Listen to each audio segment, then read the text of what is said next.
خب عزیزان، اگر که پوستای مستعد جوش دارین حتما سعی کنید محصولاتی که حاوی سالیسیلیک اسید هست رو استفاده کنید.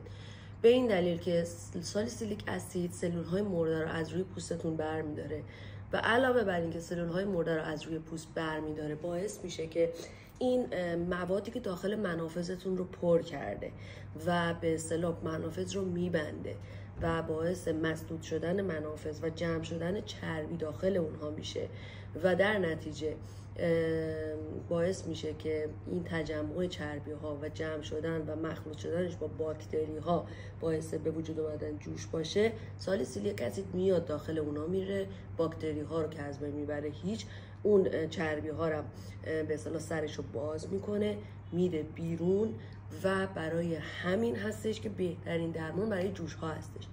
اما کسایی که مستعد جوش هستن فراموش نکنن که رطوبت رسان براتون خیلی مهمه. برای همین این سرم هایی که همراه با رطوبت رسان هستن رو باید حتما استفاده کنید، یعنی سالیسیلیک اسید هایی که توش رطوبت رسان هم وجود داره.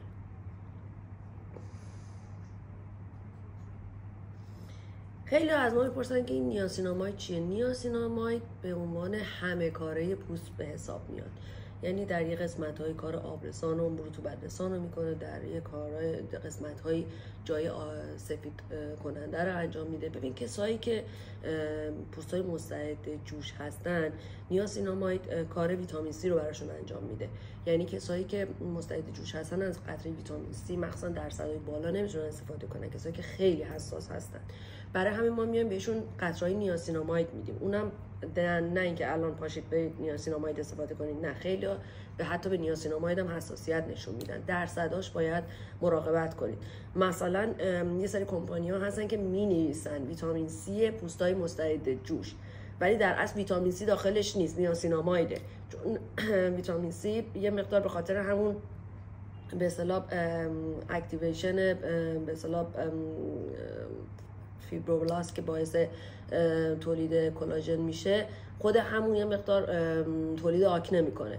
اما زمانی که شما مراقب باشید و به اصطلاح بدونید که درصدش چقدر باشه که استفاده بکنید، میتونید مراقبت کنید و همون رو هم استفاده کنید.